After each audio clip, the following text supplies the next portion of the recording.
There are fights that define an era, and others that, even if they aren't the most famous for a knockout, reveal the true character of champions. Today we're going back to one of those nights, August 1st, 1987 in Las Vegas. A night when Mike Tyson, boxing's most destructive force, faced a man who did not fear him and unknowingly became the protagonist of one of the strangest anecdotes in sports history. This is not just the account of a fight. It is the story of two undefeated champions, a psychological war before the bell, and a lesson that victory is not always measured by the judges' scorecards. By 1987, Mike Tyson, at just 21 years old, was already a living myth. His nickname, Iron Mike, was no exaggeration. With a record of 30-0, 27 of those wins by knockout, his style was a showcase of pure power. He had devoured his opponents, many of them champions.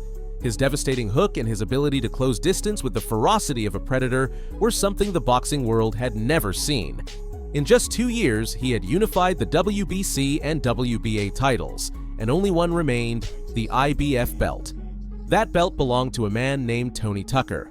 While everyone was talking about Tyson's destiny, the press almost forgot about his next opponent. Tony Tucker, with an impressive record of 34-0 and 30 knockouts, was a 29-year-old undefeated champion. Most notable was his reach. At 6 feet 5 inches tall with nearly 7 feet of reach, he had almost a 10-inch advantage over Mike. Tucker dared to provoke the beast. At press conferences, he called himself the Tyson Stopper, convinced that his technical boxing, his jab, and his footwork were the perfect formula to neutralize Mike's power. In his camp, he focused on movement, a constant jab, and clinching, knowing that the only way to survive was to avoid trading blows at close range. Meanwhile, in Tyson's camp, rumors spread that fame was beginning to take its toll, with distractions affecting the discipline of his training. The sound of the opening bell was Tyson's signal to attack, looking for his usual quick knockout. But Tucker didn't back down. With smart movement, he avoided the first storm of punches and responded with his own arsenal. In a fast exchange, the unthinkable happened. Tucker landed a powerful right uppercut square on Tyson's jaw. The punch didn't drop him, but it made him visibly stagger, reeling for the first time in his career. We always felt that he was susceptible to take jabs, but I think what... Another right hand.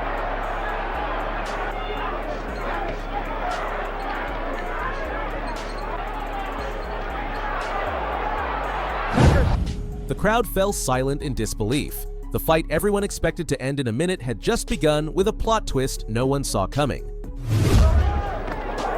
Again, a right hand right from Tyson. And another big right by Mike, and particularly for Tucker. The great left hand at the bell by Tyson. After the initial blow, Tyson reacted with fury, seeking revenge. But Tucker, sticking to his box and move strategy, made it difficult. He used his long jab to keep Mike at bay, and when Tyson managed to close the gap, Tucker tied him up in a clinch, neutralizing his power. Tyson's punches didn't land with their usual force, and his frustration showed. Against all odds, the Giant was winning rounds with his intelligent boxing. Well, you know, Ray, I hearken back to your fight with Marvin Hagler, where after the first... He's using his height, his reach.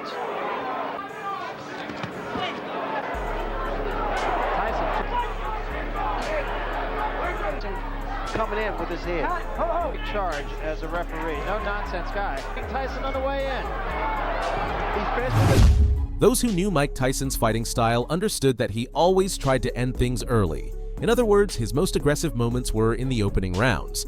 But it seemed this opponent had figured out the strategy and was holding up remarkably well.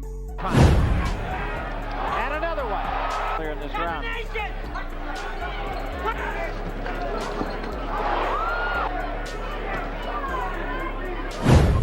Tyson, a true strategist despite his reputation for brute force, realized he could no longer keep looking for the knockout to the head. His plan changed. He set aside the big hooks and focused on attacking Tucker's body, his ribs and liver. These punches, though not spectacular, began to take their toll. The fatigue was visible on Tucker's face and his footwork slowed down. Good hand speed by Tony Tucker. Lead off right. There's in front of Tony Tucker. Get him out of there. I think Tucker... There was a right hand by Tyson. At one point, Tucker's corner, euphoric about their fighter's performance, even forgot to give him his mouthpiece. It was a symbol of the hope that lingered in the air, but also of a mistake that revealed their lack of experience in fights of this magnitude. A mistake that could have cost not only the fight, but also a guaranteed trip to the dentist. Fortunately, they caught it in time. In the second half of the fight, the difference in power became clearer. Tyson had punished Tucker's body enough to sap his mobility. Tucker's jab was no longer as fast or effective. Despite rumors that Mike had injured his right hand in the third round, forcing him to rely more on his left, his pressure was relentless. Tucker, with a battered body and heavy legs, kept fighting with heart, defending himself bravely. He never went down, but his pace was cut in half. It's one thing to endure Mike Tyson's bombs when your energy is at its peak, but quite another to keep absorbing punishment after 8 rounds. Without a doubt, Tucker deserves applause for such an incredible feat, especially given his level of experience. You can hear Kevin Rooney yelling to move that head in order to get inside and not be... There was a big, well, if in fact ring generalship. And the reason for that is to step in, get close. Now come. There it was. In the last 2 rounds, Tony Tucker became a symbol of courage. Though visibly exhausted, he stayed on his feet, absorbing punches and refusing to give in. For many, simply making it to the end of the fight was a moral victory. The crowd, which had initially underestimated him, now cheered him for his incredible resilience. And those little antics there sometimes work. That haven't done that. Good left hook. These so-called experts, I'm going to show you, and this is what he did tonight. A monster in Mike Tyson. Who has fought? There was a big left. The final bell rang, bringing an end to a battle that wasn't decided by a knockout, but by a true war of attrition. The judges' scorecards were unanimous in favor of Tyson: 119 to 111, 117 to 112, and 118-111. At just 21 years old, Mike Tyson officially became the youngest undisputed heavyweight champion in boxing history, a record he still holds today. But the protagonist of the night was Tony Tucker. With his defeat, he set a unique world record, the shortest IBF heavyweight title reign lasting only 64 days. He became the heavyweight champion with the briefest reign in history. The irony was striking. A man who had been an undefeated champion earned his place in the record books, not for how long he held the throne, but for how quickly he lost it. This fight, more than just a victory, was a lesson. It proved that Tyson had more than just power. He had the ability to adapt and win strategically when the knockout didn't come. And for Tony Tucker, although he lost the title, he earned the respect of the boxing world by showing that it was possible to survive Mike Tyson's storm, and for a moment, even make him look human. Did you know these incredible details about one of the most important fights of Mike Tyson's career? Let us know your thoughts in the comments.